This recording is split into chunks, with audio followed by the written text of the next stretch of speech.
আসসালামু আলাইকুম বন্ধুরা, আজকে এই ভিডিওটি করতাম না, তবু করতে হলো কারণ আমাদের কাস্টমার ভাইরা আছে অনেকেই পণ্ডিত যারা স্পিকার প্রোটেকশন সার্কিট কি জিনিস এটাই জানে না। এটা না জানার কারণে আমাদের এই সার্কিটগুলো প্রতিনিয়ত নষ্ট হচ্ছে। এই সার্কিটটি যেহেতু নষ্ট করে এনেছে, সার্কিটটি ঠিক করার দায়িত্ব আমাদের। প্রত্যেকটা কম্পোনেন্ট আমরা খুলে ফেলেছি, যেহেতু এক পাশে রেজিস্টর পুড়ে গেছিল এই জন্য প্রত্যেকটা কম্পোনেন্ট খুলে খুলে টেস্টিং করে দেখলাম যে হ্যাঁ, প্রত্যেকটা কম্পোনেন্টই ঠিক আছে। তাহলে কি এমন হয়েছিল এই সার্কিটের সাথে যে কারণে এই লাইনগুলো পুড়ে গেছে এবং সাদা রেজিস্টরগুলো পুড়ে গেছে এবং ট্রানজিস্টর পুড়ে গেছে। এখানে হয়তোবা সে একটু পাওয়ার বেশি দিয়ে দিয়েছে, হয়তোবা সে এই জায়গাটাতে কোনো জিনিসে ফায়ারিং করেছে। আমরা এখানে 100% শিওর যে এইখানে ভোল্টেজ বেশি দেওয়া হয়নি, এখানে শুধুমাত্র ফায়ারিং করা হয়েছে। একটি ভুলের কারণে পুরো সার্কিটটারই হুলিয়া চেঞ্জ হয়ে গেছে। একটি জিনিস খেয়াল করে দেখুন, সার্কিটটার যে লাইনগুলো আছে সেই লাইনগুলো কয়েকটি জায়গাতে পুড়ে গেছে। তো বন্ধুরা, এখন আমরা ট্রানজিস্টরগুলো খুলে ফেলছি আমাদের শাকার দিয়ে। এই ট্রানজিস্টরগুলো খোলার সময় প্রত্যেকটা জিনিসই আপনাদেরকে একটু একটু করে মেপে দেখাবো যে কয়টা ট্রানজিস্টর ভালো আছে এবং কয়টা ট্রানজিস্টর নষ্ট হয়ে গেছে, তাহলে আপনারা বুঝে যাবেন। এখন হিটসিং এর সাথে সার্কিটটি পুরোপুরি খোলা হবে।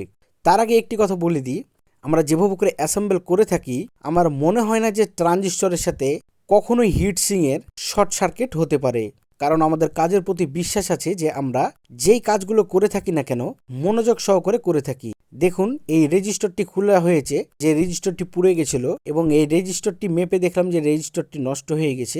এই জন্য এই রেজিস্টারও আমরা চেঞ্জ করে ফেলেছি। তো বেশি কথা না বাড়িয়ে আমরা পুরোপুরি ট্রানজিস্টরে চলে যাব। এখন ট্রানজিস্টরগুলো মাপার আগে এই যে ছিদ্রগুলো দেখছেন দুই পাশে, আমরা কখনোই এভাবে করে লাগাই না। আমাদের যে ভিডিওগুলো আছে সেই ভিডিওগুলো আমাদের ভাইরা যদি দেখতো মনোযোগ সহকারে, তাহলে অবশ্যই সার্কিটটি কিভাবে মাউন্ট করতে হয় অ্যাম্পলিফায়ারের মধ্যে তারাও হয়তোবা শিখে যেত। তো ট্রানজিস্টরগুলো আমরা মাপছি একে একে, আপনারা খেয়াল করুন এলসিআর মিটার দিয়ে। আমরা কোনো জিনিসই লুকোচুরো ভাবে করি না, সব কিছু ভিডিওগুলো আপনাদের মাঝে শেয়ার করে থাকি। প্রত্যেকটা ট্রানজিস্টরগুলো কিভাবে করে মাপযোগ করা হচ্ছে, প্রত্যেকটা কম্পোনেন্ট কিভাবে করে খুলে মাপযোগ করা হচ্ছে। দেখুন, এই ট্রানজিস্টরটি নষ্ট, পুরোপুরি আমার ডিসপ্লেটা কালো হয়ে গেছে, যা আপনাদের চোখের সামনেই প্রমাণ।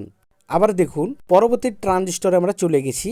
পরবর্তীতে ট্রানজিস্টরে যাওয়ার পরে পরবর্তী ট্রানজিস্টরও মাপার পরে আমরা দেখলাম এই ট্রানজিস্টরও নষ্ট। আবারও পরবর্তী ট্রানজিস্টরটি আমরা খুলে ফেলবো, আবারও শেষ ট্রানজিস্টরটি আমরা মেপে নেব। মেপে নিয়ে দেখে নেব যে এই ট্রানজিস্টরটি ভালো আছে কিনা। যেহেতু দুইটা 5200 চলে গেছে, এখন একটি 1943 আছে। এই 1943 ভালো আছে কিনা চলুন আমরা দেখে আসি। এই 1943ও নষ্ট হয়ে গেছে। তাহলে এই সার্কিটটার উপরে কি এরকম ভাবে চাপ পড়েছে আপনারা নিজেরাই বুঝতে পারছেন। দেখুন কিভাবে করে 1943 এবং 5200 লাগানো আছে আমাদের এই সার্কিটে। এখন বর্তমান আমাদের 3টা ট্রানজিস্টর নষ্ট হয়েছে। তারপরেও আমরা এই সার্কিটটিতে সুন্দর করে ওয়াশ করব এবং এর ট্রানজিস্টর, নতুন ট্রানজিস্টর লাগিয়ে সার্কিটটিকে মাউন্ট করে আবারও লাইন দিয়ে দেখাবো আপনাদেরকে যে কিভাবে করে আমাদের সার্কিটগুলো ঠিক করতে হয়। তো এখন এই সার্কিটটিতে আমরা পুরোপুরি সবকিছু লাগিয়ে ফেলেছি। লাগানোর পর আপনাদের যা কিছু করলাম সবকিছু চোখের সামনে করলাম। ভিডিও করতে করতে প্রত্যেকবার কাটিং করা হয়েছে প্রত্যেকটা কাস্টমারের সাথে কথা বলার জন্য। এখানে আপনারা ফোন দেন, হোয়াটসঅ্যাপে কোনো রকমের ছবি দেন না, এটাই হচ্ছে সবচেয়ে বড় দুঃখজনক বিষয়। তো দেখুন, আমরা সার্কিটটিকে মাউন্ট করে ফেলেছি, সুন্দরভাবে সবকিছু লাগিয়ে ফেলেছি। পরবর্তীতে এই সার্কিটটিকে আমরা লাইন দিয়ে দেখাবো যে সার্কিটটি ঠিক হয়েছে কিনা। কারণ একটি জিনিসও ভুল নয়, সব জিনিসই আমরা ঠিক করে ফেলেছি। পিছন সাইডে দেখতে পেলেন যেগুলো পুরা ছিল লাইনগুলো, সে পুরাগুলো লাইনগুলো আমরা লাগিয়ে ফেলেছি। আর একটি কথা বলতেই হচ্ছে যে সার্কিটটির কিসের জন্য এই লাইনগুলো পুড়েছে, কেন পুড়েছে, কারো যদি জানা থাকে অবশ্যই আপনারা কমেন্টে জানাতে ভুলবেন না। আর আমাদের এই কাস্টমার যদি ভাই ভিডিও আপনি যদি দেখে থাকেন অবশ্যই কমেন্ট করতে ভুলবেন না, কারণ আপনি হয়তোবা বুঝতে পারেননি যে আপনি কোথায় কারা এই সার্কিটগুলো নিয়েছেন, কোথায় থেকে নিয়েছেন।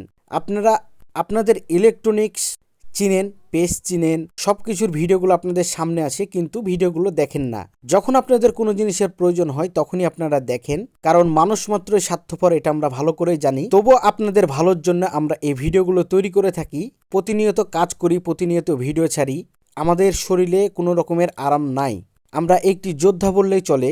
একটি বড় পেজ চালানো, একটি প্রতিষ্ঠান চালানো কোনো মুখের কথা নয়, একবার মাঠে নেমে আসলেই আপনারা বুঝতে পারবেন। আর অনেক চুদলিং পঙ্কের নাতিরা আছে বিভিন্ন রকমের ট্রানজিস্টরগুলো নিচে নেওয়ার পরে বলছে যে এটা হলো আমাদের তৈরি, এটা হলো ভালো ট্রানজিস্টর, এটা হলো এটা হলো সে, এটা হলো হ্যান, এটা হলো ত্যান, এটা হলো বাড়ার মাথা। আমি তাদেরকে ফোন দিয়ে জিজ্ঞাসা করছি, ভাই আপনাদের কাছে সেই ট্রানজিস্টরগুলো আছে কি না? বলছে এখন তো নাই, শেষ হয়ে গেছে, আবারও আসলে আপনারা পেয়ে যাবেন। তো আমাদের কাছে এই জিনিসগুলো আপনারা কখনোই পাবেন না, শুধুমাত্র যারা বাটপার তাদের কাছে এই কথাগুলো পাবেন। আশা করি বুঝতে পেরেছেন। আর এই সার্কিটটি কেমন ছিল, আমরা কেমন অবস্থায় নিয়ে এসেছি, অবশ্যই কমেন্ট করতে ভুলবেন না। আপনাদের কমেন্ট পেলে আমরা উৎসাহ বোধ করি আরও নিত্য নতুন ভিডিওগুলো দেওয়ার জন্য। আবারও নতুন কোনো ভিডিও নিয়ে হাজির হব। ততক্ষণ পর্যন্ত এই অল অ্যাবাউট অ্যাম্পলিফায়ার পেজে যারা নতুন হয়ে আছেন, অবশ্যই পেজটিকে ফলো দিয়ে পাশে থাকার চেষ্টা করবেন। ধন্যবাদ সকলকে ভিডিওটি দেখার জন্য। আসসালামু আলাইকুম।